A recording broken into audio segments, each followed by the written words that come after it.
Bom dia, povo abençoado de Deus, internautas, todos que estão ao alcance desta palavra agora. Que Deus possa abençoar, que você possa abrir o seu coração e ouvir essas palavras. Porque ontem à noite eu estava meditando, creio que no Espírito Santo, sobre Apocalipse.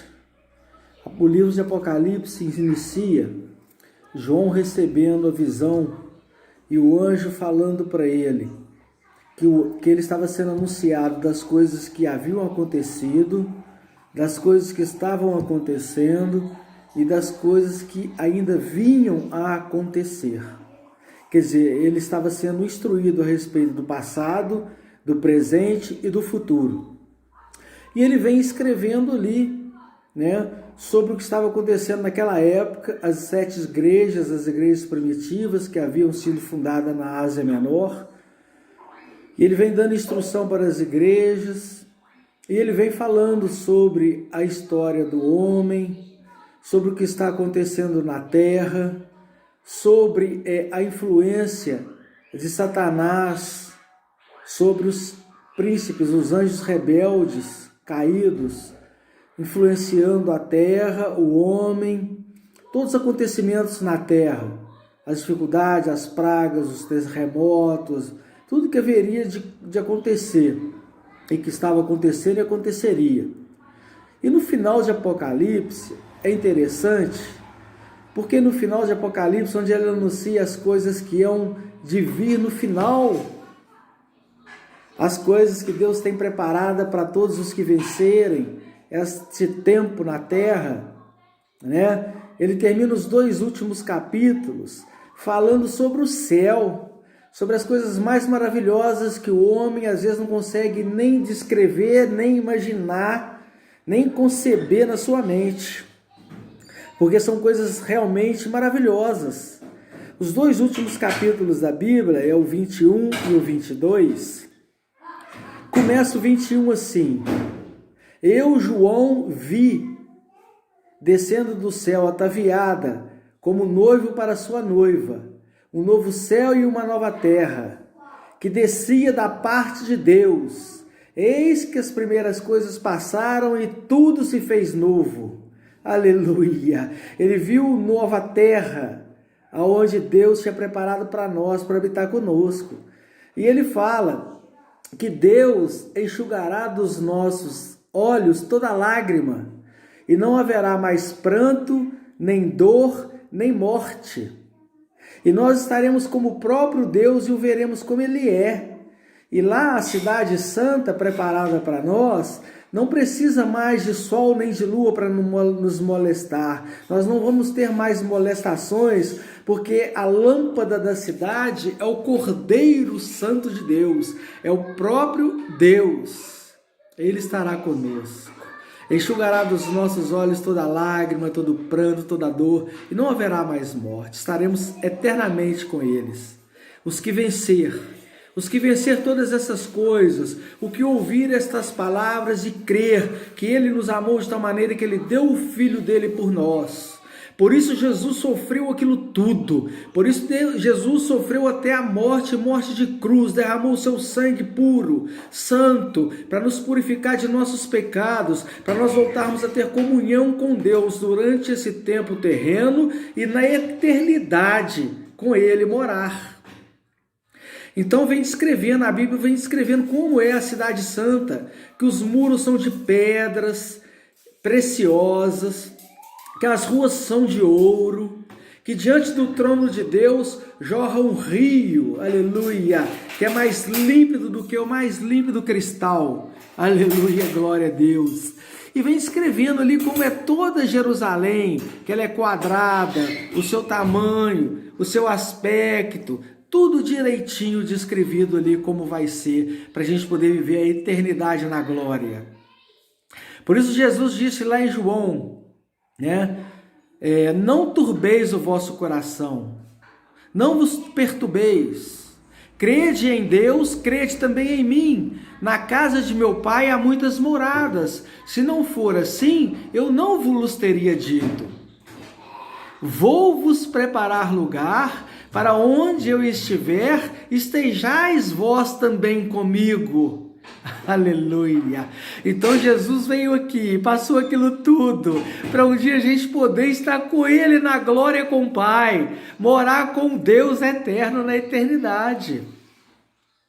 Aleluia! E o capítulo 22, após escrever todo o céu como é, todas as maravilhas do lugar onde nós vamos morar, ele nos alerta: ai de quem tirar um tio destas palavras, ai de quem acrescentar um pingo, uma vírgula nestas palavras. E bem-aventurado aquele que crê nas palavras deste livro. E aí vem o desejo ardente do crente, vem o desejo ardente do Espírito Santo, de Jesus, clamando para nós desejarmos ardentemente a volta dele. Ora, vem Senhor Jesus, ora, vem Senhor Jesus, que é Maranata, Maranata, Maranata. É um desejo ardente da volta, do nosso encontro com Jesus nos ares. Aleluia. E esse dia está chegando. Jesus compara a volta dele com os dias de Noé. Vocês sabiam que na época de Noé ainda não havia havido chuva sobre a terra? Se você ler o capítulo 11 de Hebreus, você vai ver que Noé foi avisado das coisas que ainda não haviam acontecido. Não havia chovido sobre a face da terra. Ele havia sido advertido por Deus que a terra seria inundada por água, para ele pregar. Ele foi o pregoeiro da verdade e de coisas que não se via, de coisas que ainda não havia acontecido. Quer dizer, as coisas de Deus são pela fé, é pelo acreditar no que Deus fala. Jesus fala: errais não conhecendo as Escrituras e nem o poder de Deus. Nós erramos por não conhecer as Escrituras e nem o poder de Deus. Andamos como ovelhas desgarradas, que não têm pastor. Cada um se desvia pelo seu caminho. Cada um inventa a sua maneira de viver bem, de saciar a sua alma, os seus desejos.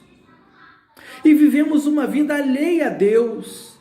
Às vezes falamos que cremos em Deus. Às vezes pensamos que cremos em Deus, que temos Deus, né? Mas a gente, na verdade, se a gente for olhar, a gente leva a nossa vida aqui na terra como se a gente estivesse aqui e Deus lá longe, lá no céu, muito ocupado ou preocupado com muitas coisas, para se importar conosco, pequenininhos aqui na terra. E levamos as nossas vidas alheio às coisas de Deus, às vezes inventando coisas para encher esse buraco, para preencher essa lacuna na nossa alma, que há um buraco, há um vazio dentro de nós, um espaço dentro de nós, que só Deus pode preencher. Por isso, desde os primitivos, desde os tempos remotos, o homem sempre teve a necessidade de inventar uma divindade, de inventar um Deus para ele cultuar. Porque existe dentro de nós a necessidade do alimento espiritual, do alimento que só Deus pode dar. Como disse Jesus: olha, nem só de pão vive o homem, mas de toda a palavra que sai da boca de Deus. O alimento eterno, o alimento verdadeiro. Todas as coisas vão passar, mas as coisas de Deus permanecem. Só vão permanecer as coisas de Deus. Eu posso inventar um monte de coisa, um monte de filosofia, ganhar muitas pessoas, alegrar muitas pessoas e inventar muitas maneiras de viver bem, mas depois, no final, o que vai prevalecer é a vontade, é a palavra de Deus. O resto tudo vai perecer. Assim como a vida nos mostra, né? Temos a nossa fase de juventude, de energia, de vida, né? De beleza externa, estética, muitos, né? Depois vem a idade, nós vamos murchando. A Bíblia compara a nossa vida com a erva no campo. Um dia ela nasce, viceja, é vistosa, floresce, é linda. mas no outro dia ela começa a murchar, secar, e para nada mais presta, a não ser queimada pelo fogo. Aí já está apontando para aqueles que não dão ouvido ao amor de Deus. E infelizmente a gente vê as religiões e os métodos de nos ensinar Deus e um caminho. Todo caminho é bom. Deus é pai, Deus não vai punir ninguém não. Que pai que vai punir alguém? Não existe inferno, isso é coisa que eles inventam para as pessoas ter medo. Eles querem impor o terror e ganhar as pessoas pelo terror, pelo medo. E se esquecem que são ensinamentos que nós aprendemos na palavra de Deus. Jesus, com a sua preocupação, porque Deus que ama, corrige o pai que ama. O pai que ama, corrige o filho que ama. Qual o pai que ama que não corrige o filho? E se precisar açoitá-lo, o açoita. Quem não tem correção é bastardo, não é filho.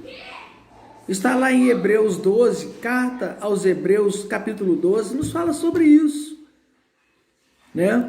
A correção no momento parece dor e tal, mas aqueles que exercitam, têm nela exercitado, produz um fruto, produz coisas boas, corrige, ensina. E aquele que não é corrigido, não é açoitado, é bastardo. A palavra fala: a criança entregue a si mesma, a sua alma se perde. Então nós estamos perdidos, nós estamos buscando alguma coisa, às vezes vivemos bem, conquistamos muitas coisas e tal, mas na verdade, espiritualmente falando, estamos perdidos, porque nós somos corpo, alma e espírito. Deus nos criou a sua imagem conforme a sua semelhança. Ele tem o corpo de glória, ele tem a alma, porque ele tem os sentimentos, as emoções. Amém? E ele é espírito. Então aí é onde entra a necessidade do homem de um Deus.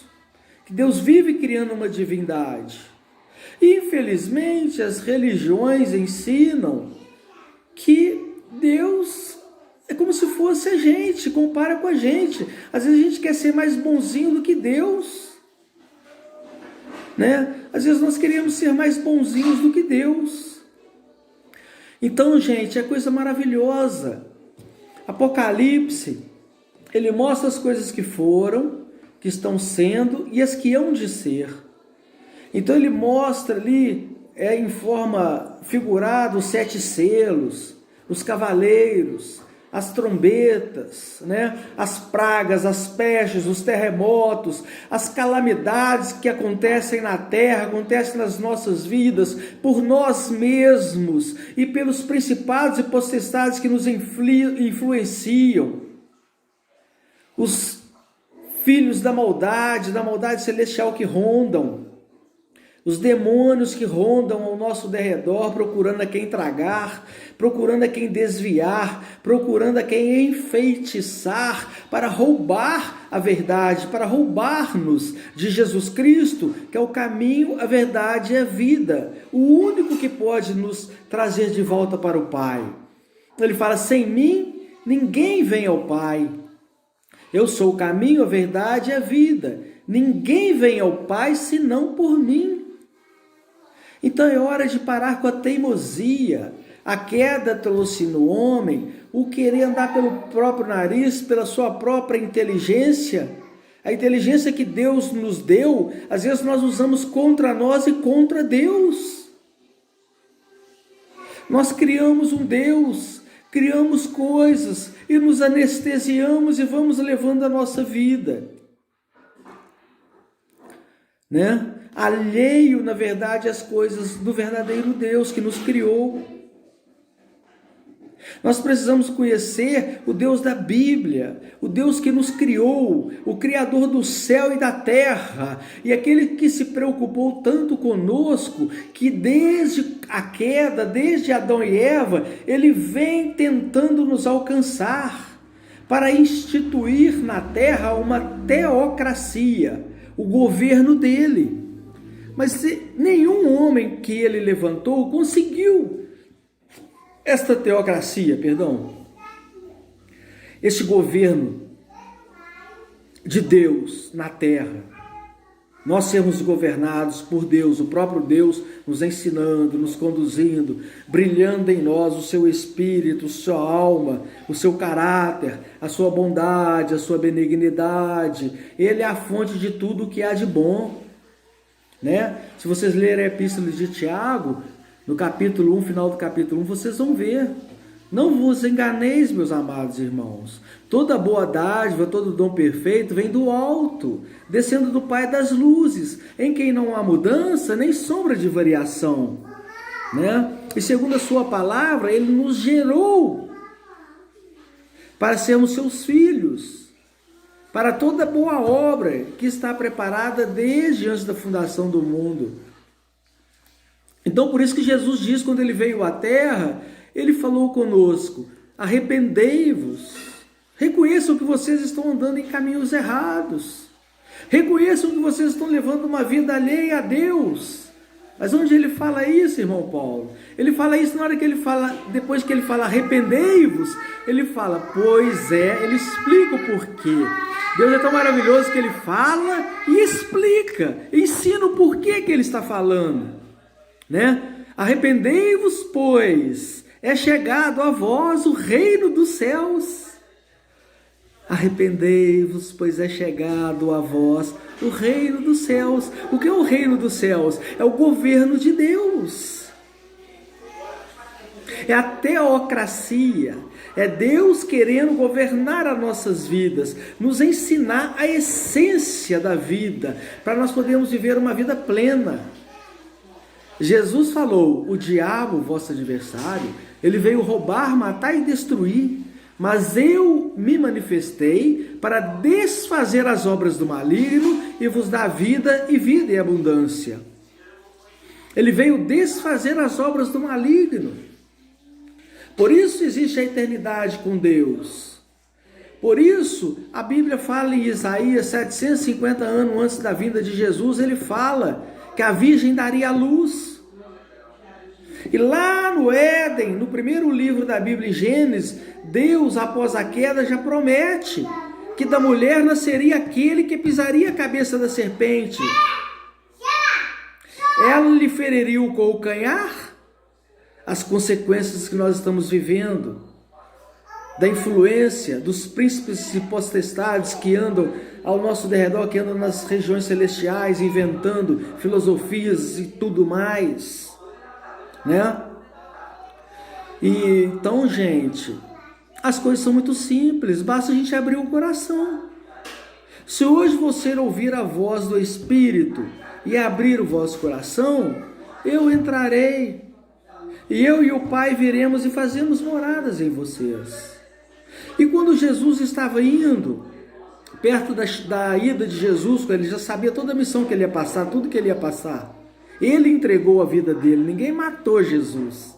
Já foi tudo plano e propósito de Deus para a nossa salvação, para a nossa comunhão com Ele, para a gente poder herdar a vida eterna, a glória que Ele tem preparada para nós, né? Então Ele conquistou isso tudo, ó, pelas pisaduras de Jesus, nós somos curados. Pelas chagas de Jesus, nós somos sarados. Cura física, cura da alma. Em meu nome expulsarão demônios, curarão enfermos, imporão as mãos sobre os enfermos, eles serão curados, né? E Jesus, quando ele estava para ir embora, ele falou, eu não vou vos deixar só, eu não vou deixar vocês sozinhos, eu enviarei, eu rogarei ao Pai e vos enviarei o Consolador, o Espírito da verdade, e ele vos ensinará todo o caminho que vocês devem andar, e vos fará lembrar todas as coisas que vos tenho ensinado, porque aqueles que estavam ali ouvindo ele, aprenderam do próprio Jesus, e eles deixaram escrito o que eles aprenderam do próprio Jesus, que é Deus na terra conosco. A coisa mais linda, mais poderosa do universo, o Verbo se fez carne, e habitou entre nós, e vimos a sua glória, glória como do unigênito do Pai, cheio de graça e de verdade. Aleluia! Ele é cheio de graça. as coisas que nós não merecemos, o amor que nós não merecemos. E Ele é cheio de verdade. A verdade que liberta, a verdade que transforma. Aquele que está em Cristo é nova criatura. As coisas velhas passaram e tudo se fez novo. Quem pode falar isso? Quem pode dar a regeneração ao homem? Quem pode dar a redenção ao homem? Quem pode dar a comunhão com Deus, o nosso Criador, para nós? Jesus Cristo. Diz a palavra de Deus em Coríntios, capítulo 4 ou 5, se não me engano, que Deus estava com Cristo na cruz, reconciliando consigo mesmo o mundo. Deus estava ali com Jesus, reconciliando com Ele mesmo o mundo. Ele é a reconciliação. Ele nos devolve o conhecimento do plano de Deus para nós. Nos ensina, nos enche do Espírito Santo para nós vencermos. E pela fé podermos herdar a eternidade. Porque Ele vai nos aperfeiçoando, Ele vai nos convencendo do pecado, dos erros que a gente vai cometendo, e a gente vai se arrependendo, e a gente vai buscando mudança. Senhor, eu errei, Senhor, me ajuda, Senhor, sem o Senhor eu não posso. Porque quando a gente se arrepende, a humildade toma conta de nós, nós começamos a ser humildes, e com os sofrimentos nós nos tornamos mansos. Nós precisamos ser mansos e humildes para podermos aprender a absorver as coisas de Deus e termos a mudança. E a gente vai mudando dia a dia. Cresceu, regrediu, caiu, Senhor. E Ele vem como um pai ensinando um filho a andar. Assim como um pai ensina o seu filho a caminhar, os primeiros passinhos, o filho consegue ficar em pé, dá 1, 2, 3 passinhos, né? Meio desconjuntado, meio molinho, e cai. O pai logo corre, levanta o filho, firma o filho para ele poder dar mais 3, 4 passinhos, ou um passinho. E assim o pai vai ensinando ele a andar. E ele vai crescendo, vai tomando conhecimento das coisas, do mundo, vai aprendendo a se cuidar das coisas. E assim a Bíblia compara aquele que está em Cristo como uma criança, nascer de novo. Quem pode te dar um novo nascimento? Quem poderá nos ensinar estas coisas? Então, pegue a sua Bíblia, leia, faça uma simples oração com o coração aberto. Deus, eu tenho ensinado, às vezes até ensinado muitas coisas, mas agora eu quero aprender de Ti. Me ensina. Eu reconheço que eu preciso do Senhor. Eu cheguei num ponto que eu falei, Deus, eu tentei com as minhas forças, eu tentei do meu jeito. Olha onde eu cheguei. Foi onde eu me humilhei e reconheci, Deus, eu preciso do Senhor. Olha onde eu cheguei. Olha onde eu cheguei, olha como eu estou. Não me deixe morrer desta maneira. Então leia pelo menos o primeiro capítulo de Apocalipse. João recebeu aquelas revelações, ele pagou um alto preço na ilha de Patmos. Ele recebeu as revelações apocalípticas. Ele viu. Deus levou ele no céu. Ele fala, eu, João, vi. E ele descreve Jesus no primeiro, logo no segundo capítulo. E é maravilhoso. Aí depois você pode pular lá para o 21 e 22, que são os 2 últimos capítulos da Bíblia. Porque durante Apocalipse, você vai ver o que aconteceu, o que tem acontecido e o que vai acontecer nesta terra. E lá nos dois últimos capítulos de Apocalipse, 21 e 22, narra as coisas que Deus conquistou para nós em Cristo Jesus. A nova Jerusalém, o novo céu e a nova terra, aonde o próprio Deus enxugará dos nossos olhos toda lágrima. Não haverá mais pranto nem dor, porque as primeiras coisas passaram e tudo se fez novo. Deus quer te fazer um novo homem, uma nova mulher, para você herdar novas coisas, coisas duráveis, bens duráveis, coisas eternas. Amém? Que Deus enche o seu coração. Você aproveite esse tempo para estudar mais de Deus. Esquece os falsos profetas. Esquece os falsos ensinamentos. Há muita coisa linda, que maravilhoso, que escrito. Mas não surge efeito, é vão. Não surge efeito nenhum, principalmente em se dizendo em coisa eterna, em alimento espiritual. Não. Pode jogar isso tudo fora, como Paulo nos ensinou. Paulo foi criado aos pés de Gamaliel, ele era escriba, fariseu. Ele era um dos principais dos sacerdotes, um homem responsável pelos oráculos de Deus. Mas de tanta sabedoria, ele chegou a negar o Rei da Glória, ele negou Jesus e os seguidores de Jesus, ele negou e perseguiu o povo de Deus, ele estava matando, mandando prender, mandando matar os cristãos, até que ele teve um encontro com Jesus. Quando ele viu a luz, ele caiu por terra, se humilhou e falou: quem és, Senhor? E Jesus disse para ele: Paulo, na época é Saulo, Saulo, Saulo, por que me persegues? Vamos parar de perseguir Jesus, os cristãos. Vamos parar de desmentir as coisas que vão realmente nos dar vida e vida com abundância. Só Jesus é a solução. Só Jesus pode te ensinar o caminho, a verdade e a vida e te levar de volta para o Pai, a glória eterna prometida nele.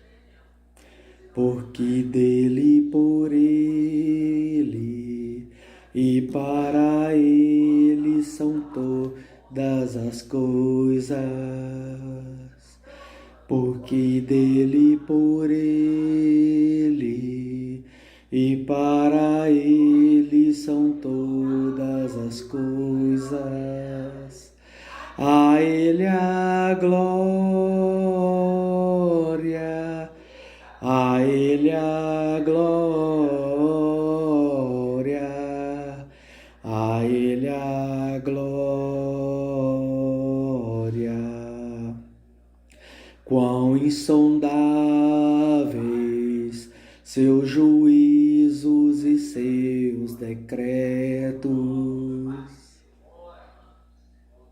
Aleluia. Quão insondáveis os juízos e os decretos de Deus. O Espírito Santo quer te levar a sondar até mesmo as profundezas de Deus. Não perca tempo. Chega de perder tempo nessa terra. Sem Jesus, sem a palavra de Deus, nós estamos perdendo tempo nessa terra. Vamos fazer uma oração? Se você puder, fechar seu olho, mesmo com o olho aberto. Com a mente agora. Se você sentir no coração, ora com esse pobre pecador aqui, que tanto precisa de Jesus.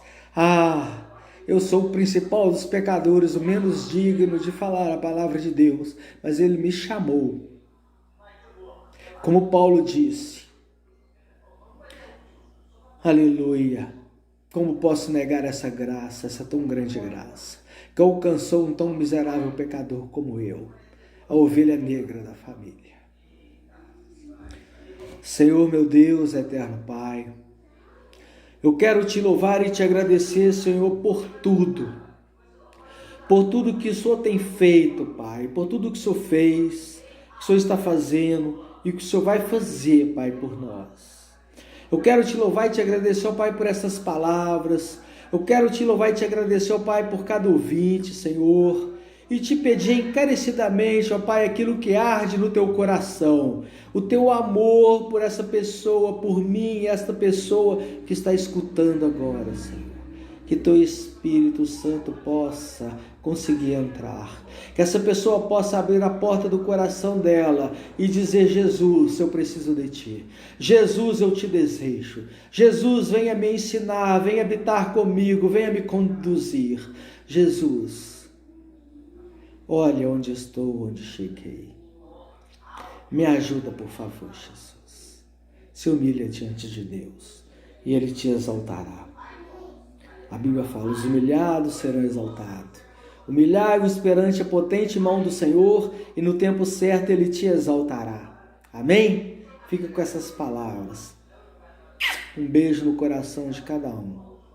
Em nome do Pai, do Filho e do Espírito Santo de Deus, recebam as bênçãos do Pai, do Filho e do Espírito Santo de Deus. Amém? Glória a Deus. Muita alegria poder falar um pouquinho com vocês. Um grande abraço. Tudo de bom.